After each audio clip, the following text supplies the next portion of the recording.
Hello, Changemaker, Welcome to the Innovation Room. a place for business leaders, Change agents and change champions. anyone who wants to know where digital transformation is taking us, A place that sparks ideas. and explores what's really possible with software and technology. Ready? Let's see what's happening. Hi, David. Thank you so much for joining me in the Innovation Room. Do you want to start with giving a brief introduction about yourself and the field you're in, which is a very fascinating one? I spent 25 years of my professional life in the mobile computing and smartphone industry, which is one that had a huge amount of technological change. That's from the late 1980s to the middle of 2010s. And I wasn't just a software developer or a technical consultant, these were roles of mine, but it was a key part of my job to envision the future and to envision how we might get into a world in which people were using technology in different ways that hadn't been imagined before. Now, the same skills, envisioning new scenarios, envisioning combinations of technology, are what I apply all the time in my current role, which is a full time futurist. Brilliant. And you run London Futurist for how long? Shockingly, it's now 15 years. It was February 2008 that I took over running a group. It wasn't originally called London Futurists, but I've been chairing it since that time, and there's been more than 300 public meetings on all aspects of envisioning what the scenarios may be for the years ahead. So we have a tradition in the innovation room, which is I ask the guest who would they want to have with them in the innovation room, dead or alive. So what is your choice, or who is your choice rather? Perhaps I would pick the social psychologist Jonathan Haidt. His surname is spelled Haidt. I find his writings and analysis remarkable. He highlights the potential for collaboration between people who, at first sight, seem to be diametrically opposite. He highlights the need to transcend and the possibilities to transcend big separations. So I like very much his book, The Happiness Hypothesis, which I recommended in one of the first ever blog posts I wrote back in 2008. And in the 15 years since then, many people have said, thank you so much for recommending that book. It's been profound. And more recently, one of the books he wrote is The Righteous Mind. Why do, I forget the exact words, but why do good people disagree so much on politics and religion? I think he's done a TEDx or a TED talk about it, and it was really good as well. So I'd love to be having him on my side, pointing out sometimes that when I'm inclined to dismiss somebody as, oh, that fool, they're stuck in the past, they're just a dinosaur, they're just whatever, he will gently say to me, you realize they're coming from a different set of values from you, and if you approach them in such and such a way, you could have a surprisingly fruitful collaboration. I would want to see you two in the same room discussing innovation. I have been attending some of your events, and I've been listening to what you discuss, and I've read some of your brilliant books. I think the most fascinating thing for me about what you have been talking about is how the world is going to look like in the near future and in a bit more distant future. So I thought, wouldn't it be wonderful to have you in the innovation room and talk about the big disruptions that the technology has been doing in the past few years into the world of business, or rather dealing with the disruptions of the world with events such as COVID. And we could we could maybe dive into your thoughts about how, as humans, we can be more in harmony with technology, and how we can um, understand it better and deal with it better, and what the culture looks like when we have to embed our lives with technology in the depth that we have to do in the near future. These are vital questions.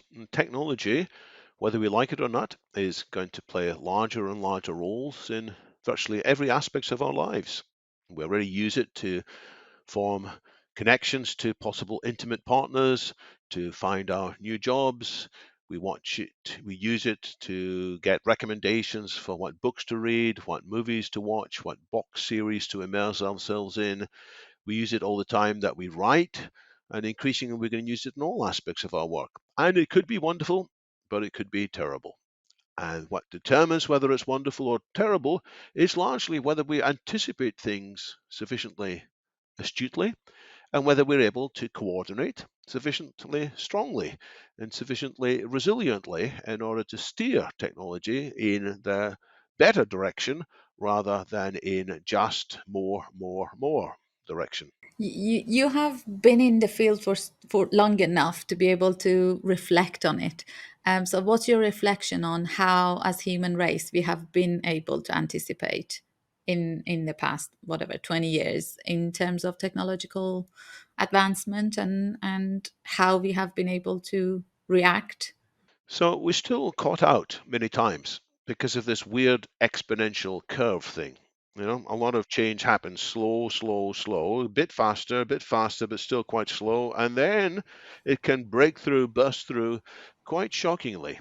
Mm, And often people can see early on something might happen. And so there's a lot of predictions by technology forecasters, by futurists, by journalists that the world's going to change, and it doesn't change.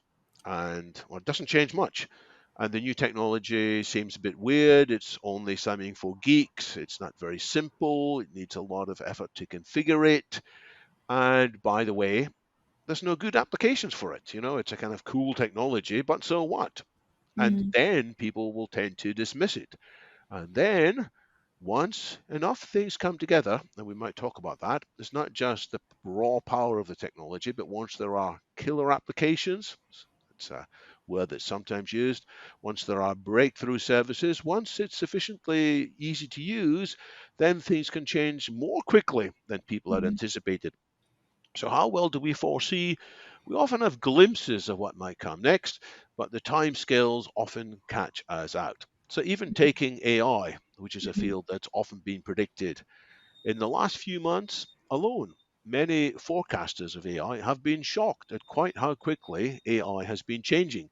These are people who, for many years, have said AI is going to change the world in all aspects eventually, and now suddenly it's happening in some ways even faster than they had thought. So we have to get our heads around this exponential possibility. And that's difficult because in evolutionary times, you typically didn't see exponential change. Things mm, went fairly linearly or mm, cyclically up and down, or, you know, the four seasons, the hours of the day, there mm, was regular cycles, but now increasingly we're having exponential change. Why? It's because things build on what's already there. Exponential means the rate of change is proportional to how much you've got already in mathematical terms. So the more people who know how to use a technology, the more people therefore can build even better technology. And with technology, you can build better tools, and that allows you to build better technologies. You know, the first steam engines were pretty hard to create. The first mechanized things were real labors of love. But with more technology, you could have better tools, more precise tools, tools that can work more automatically. So there's this huge curve of progress. This sounds very exciting for someone like you and I, who are technologists, who have lived within their space. But I hear that it's not so exciting for some of the businesses, because they can't plan. If things change so fast, if disruption happens so quickly, how could they plan? How could they adopt? How could they create the culture around it? How could they even learn what's coming? Given the example of ChatGPT, the engine behind it was around for a few years, for a couple of years, 3 years, before they decided that for people to understand the power of this, we need to give them an application that they understand to be able to even imagine what's possible. And we saw within a space of few weeks what a storm that had created. So what do you think the businesses can do to learn, to predict, to even understand the scale of change ahead of them. So I think there's two things that's vital. One is to have more of an idea of what might come, even though they can't be sure of the timing. So they Mm-hmm. can at least have some plans ready to adapt. They can have some provisional relations with partners who seem to know about these new trends. So there can be some forward planning through better foresight. And I believe we can be better at foresight. But you can never be perfect at foresight. As I was just saying, many of the AI forecasters got caught out by the actual pace of recent change. So, as well as foresight, we need to be more agile, more Mm-hmm. adaptive. And that's hard for companies because companies prefer to minimize surprises. They prefer to do things in a machine like way. And the theme of this podcast, and I can stereotype it a bit, there's a Yeah. sort of a masculine set of skills in which you want to minimize variation. You want to do things completely the same again, again, and again.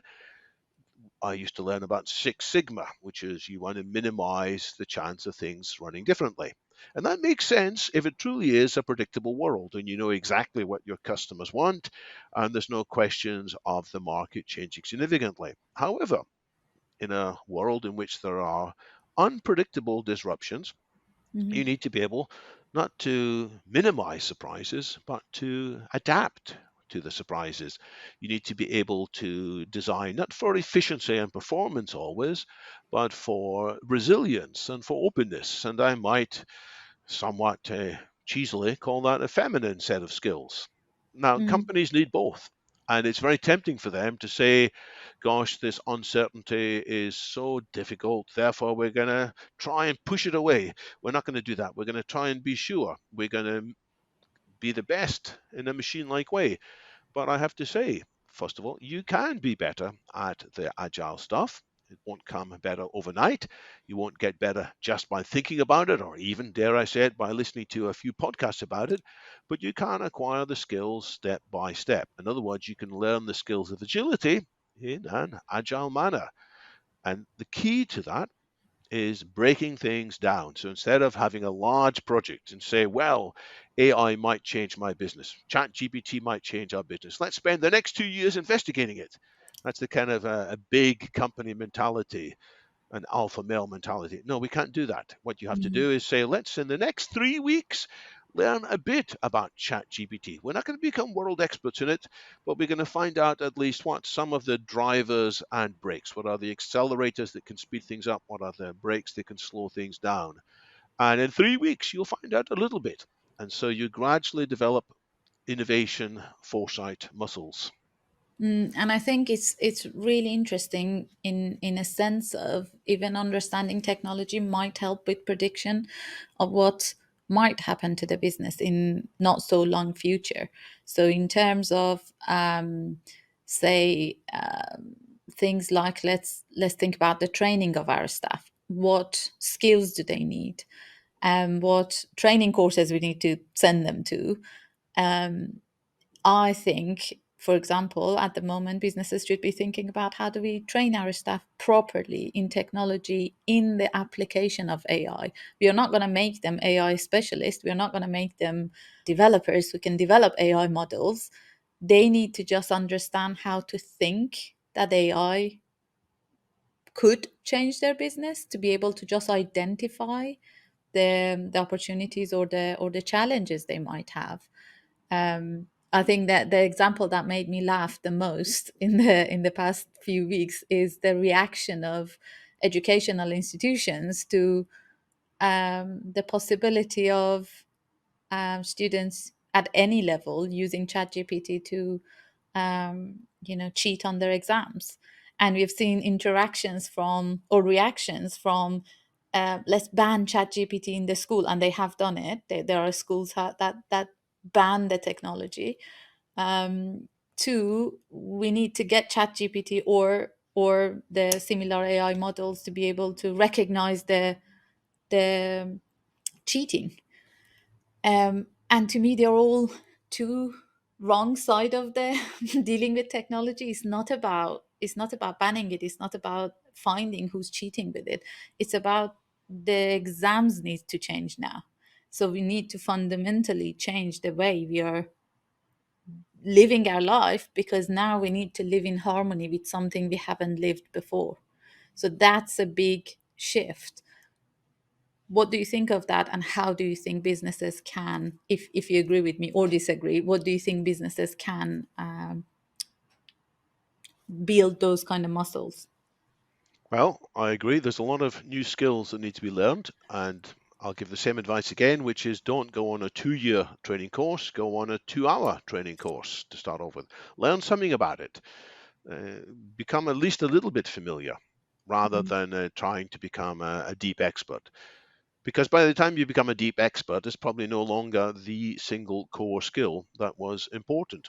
So you need to be able to dip in and out. So perhaps the most important skill is how to be quick at learning at least the core aspects of a new subject.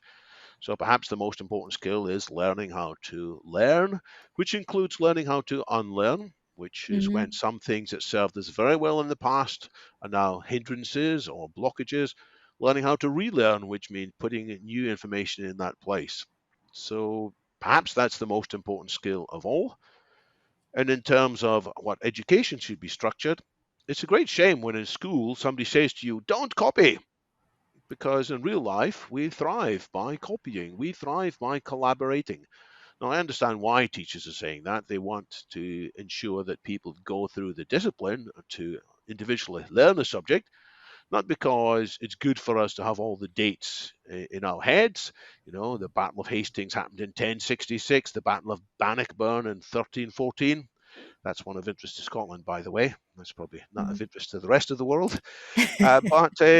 You know, there's no merit in knowing these dates because you can now look them up. On the other hand, there is a merit in showing that you can actually learn something, because by learning something, then you develop general characteristics. So I have some sympathy with the teachers, but overall, as you said, the whole model must change so that we reward people for being good at copying or being good at collaborating, for recognizing, hey, this student over here is the one who knows all the dates. This student over here is the one who knows how to do square roots the old-fashioned way without calculators.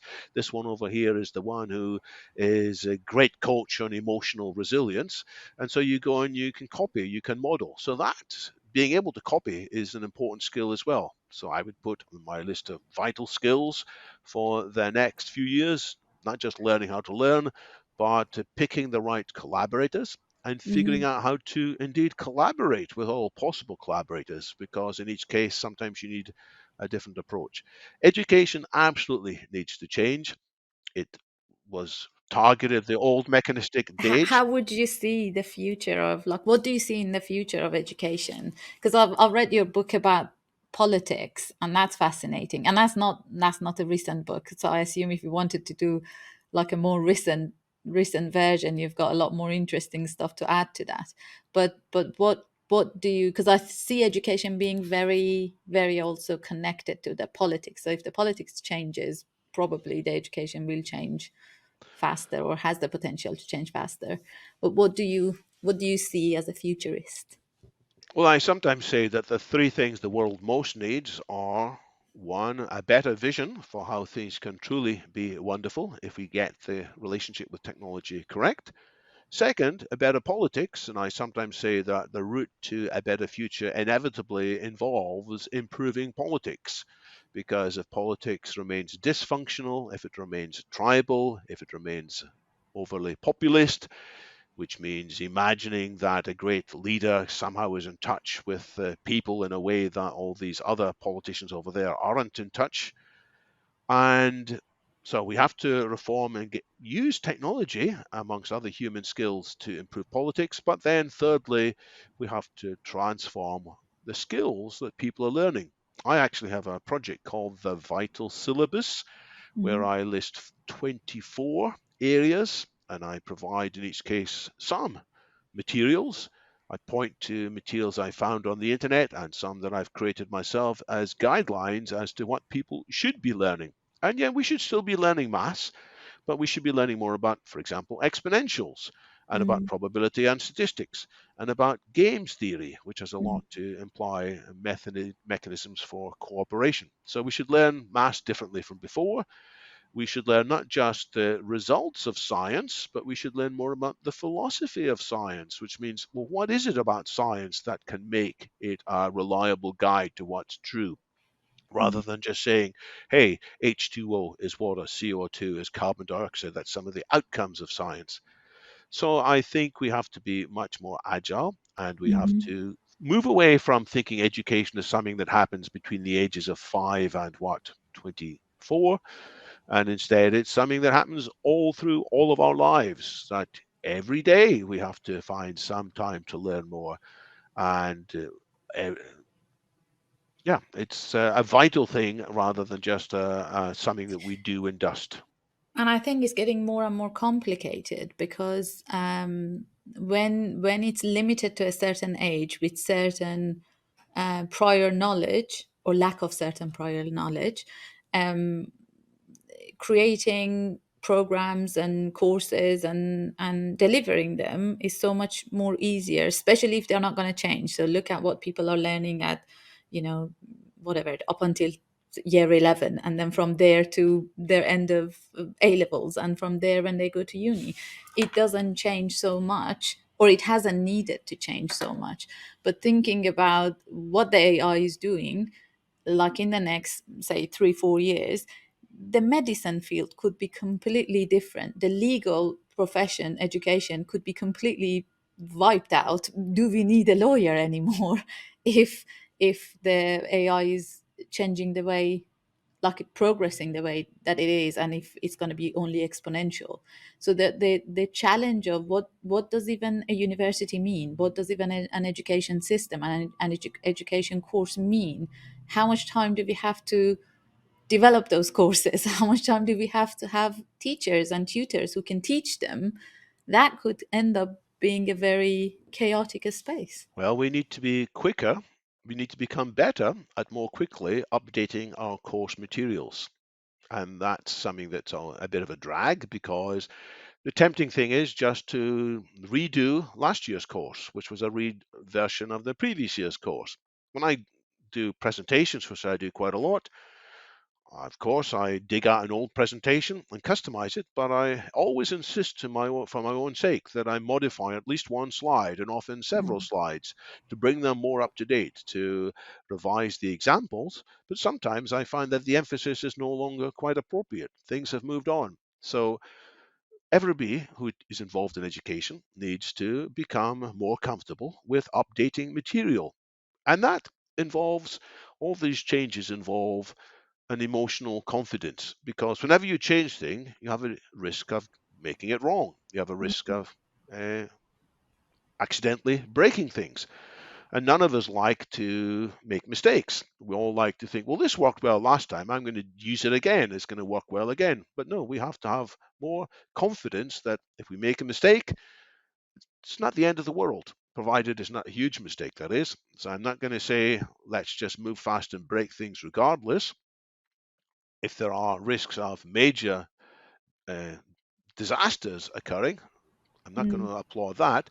So we have to fail smart, which means avoiding these major risks of disasters. But for many other things on a smaller scale, the experimentation often is going to be disappointing. And then we shouldn't scold each other because of that. Hey, you bungled it, you fool. We should say, right, well, what have we learned? The phrase is you fail forward, and you fail forward, which means you learn from what happened rather than trying to hide it away and pretend you were nothing to do with it. Very interesting stuff, because if you take it, we went to the educational space, but the same principles apply to the business world and the digital transformation and evolution that the businesses need to go through very fast in the next few years.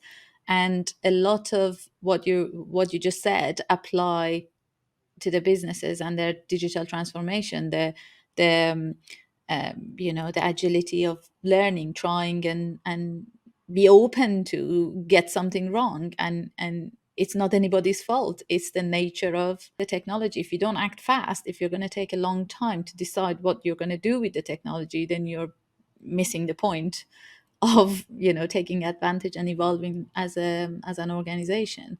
So that's why I think that those uh, softer skills are so much becoming more important on collaboration, on emotional intelligence, on.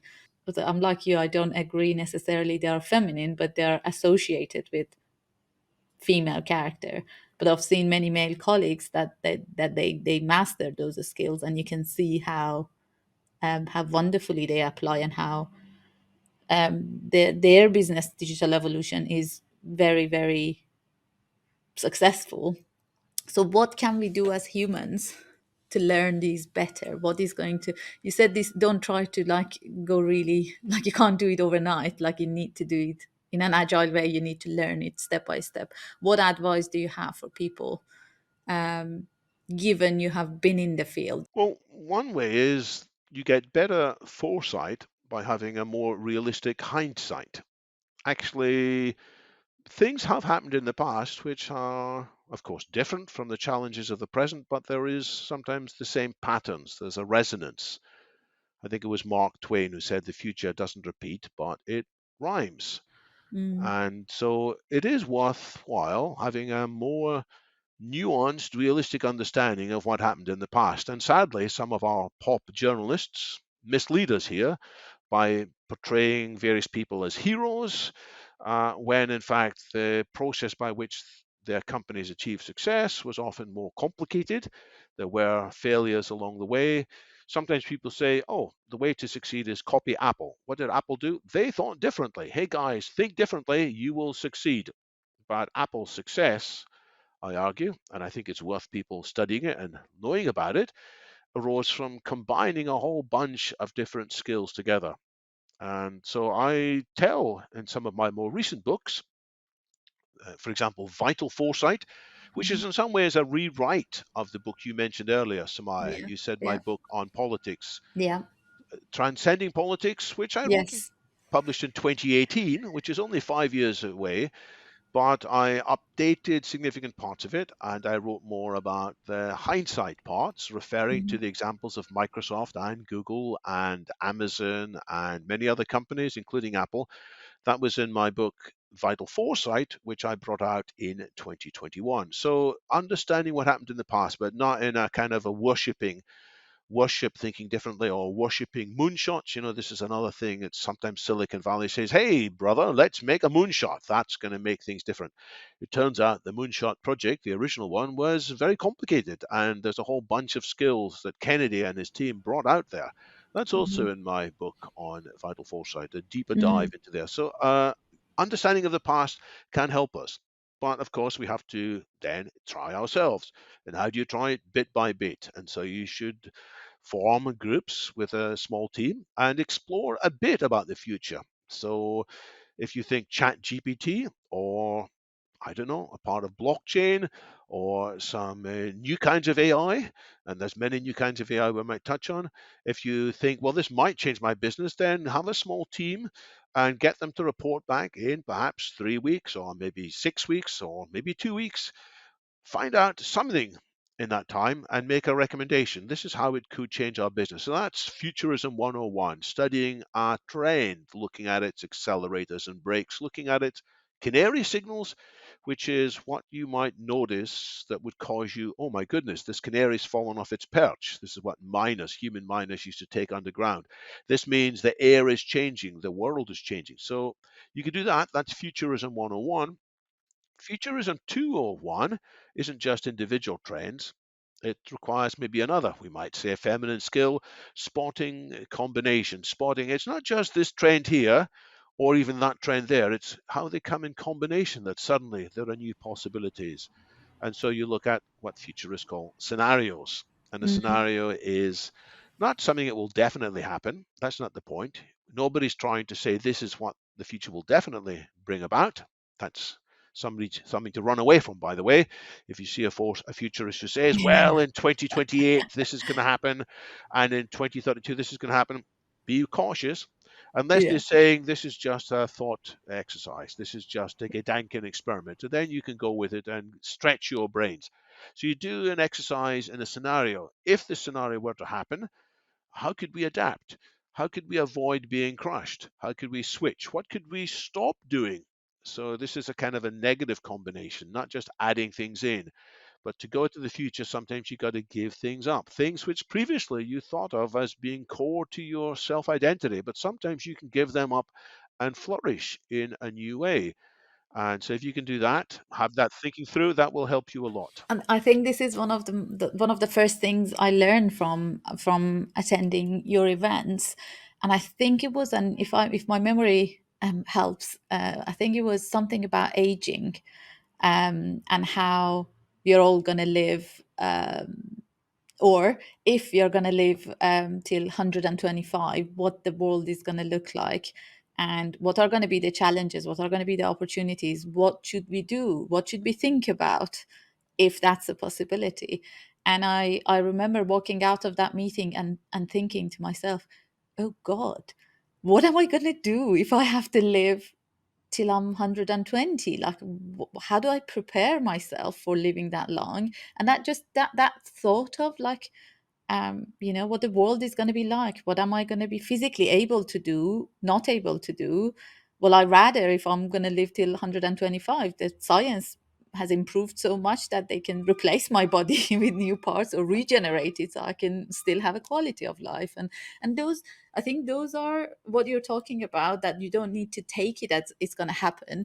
It's about the ideas and the thoughts that they put in our heads about what if it happens, what the world is going to look like, what can we do about it, and those steps that you take is going to change the future, is going to change the near future even. And I think that's what the businesses needs to experience and needs to think about, and try to adapt themselves. It's like going to the gym. You do things in the gym that aren't quite the same things you need to do in the real world, but you build up muscles which then are useful in real world activities as well. And so, in thinking about these scenarios in the future, if they are well chosen, they will give new ideas to you, and then suddenly you will spot things already happening in the present, which previously you wouldn't have noticed. You will notice advanced signs of possible futures, and you will discover the future is already here. To quote William Gibson, the future is already here, it's just unevenly distributed.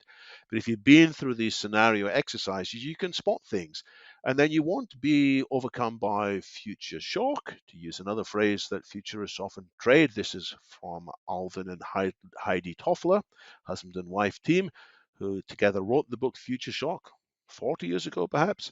And we have to avoid being dumbfounded rather, by shocking things. So if we've Mhm. done these scenario exercises, we might be a bit surprised, but we're not rendered incapable. We're able to say, well, hang on. Yeah, we could do this, couldn't we? We thought about this. And let's say adapt quickly, whereas your competitors are just completely Mm. clueless as a result of this change. We can talk about this for forever. Like, this is such an interesting topic.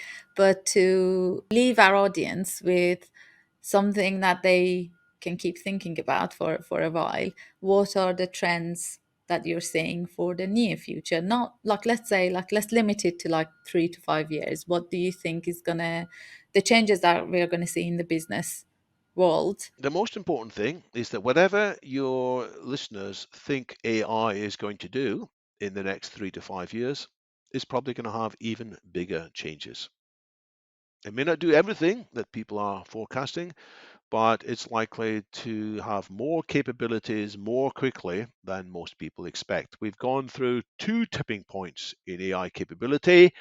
In about 2012, the deep learning revolution, and in about 2021, 2022, the self-supervised or transformer and diffusion revolution, which most people haven't got their heads around yet. And things are just going to keep on increasing pace. So AI is going to change people's lives more radically than most people think. One conclusion of this is there's going to be more fake news. There's going to be more cyber hacking. People are going to use these for bad purposes as well as good purposes. And there's going to be a whole spectrum. Marketers of various sorts are going to use clever mechanisms to persuade all of us to buy things that probably we shouldn't buy in our better judgment, but we're going to be persuaded by very carefully crafted personal information that just knows what my hot button is. It knows exactly the kind of woman's face that I might want to look at more deeply than, say, a standard woman's face, or whatever else might be the thing that catches my eye. It will know the right kind of reference to philosophy to get me excited and dig in there, because it will know me well. So we have to be on the lookout for more fake news. We're going to have to learn how to take advantage of other AI tools that will be on our side and will say, David, don't buy that. It's not what you think it is. David, just because they happen to mention this philosopher here that you love, it doesn't mean that you should actually go and squander your attention down here. A bit like AI already says to us, don't click on this link. It looks like it's malware. It will be more sophisticated. So there's going to be a thriving arms race, if you like, or a thriving competition between the malware providers, malware in a very general sense, and the ones who are on our side. And to succeed in this, here's the final trend, it's going to be more and more important that we the people, take back control of technology. We don't just let technology follow its own course, nor do we just let the big companies develop technology out of a wishful thinking that good will prevail. Sadly, the technologies that are created will be capable of misuse, and sadly, there is a small percentage of the human population, not everybody by any means, but I don't know, 1% or even 0.1% of 0.1%. There's enough people to use technology badly. We have to be on our guard. Therefore, we have to take back control, which is why I offer in my writing the vision of not just a democracy, but a super democracy in which we find a new kinds of collaboration empowered by AI. So I actually think it's quite possible that within 3 to 5 years, politics may be substantially different. We will no longer just have in the UK a House of Commons and a House of Lords. We might even have a House of AI that's reviewing proposed legislation. It won't have a veto, no more than the House of Lords has a veto, but it may say, you guys should think again. There are Yeah. negative consequences here. Yeah, that's the very, very interesting part, because that's what I'm personally passionate about, seeing a lot more harmony, because it's like fascinating things can happen if you just learn where we can work in harmony with technology as opposed to fight it or adore it and worship it. It's like, no, it's gonna be there. We don't have a choice, but the choice we have is how do we interact with it? Where do we, learn to dance? How do we learn to dance together in harmony and create some sort of beautiful society? Well, really lovely to have you in the podcast, David. Really fascinating and thought-provoking conversations, and I look forward to have you again. Thank you. You're welcome. Thanks for joining us in the Innovation Room. We hope it sparks some ideas. Want to learn more about what we do? Maybe you could even be our next guest. And spark some ideas yourself. Find us at Geeks Limited, And join us again soon. because real change never stops.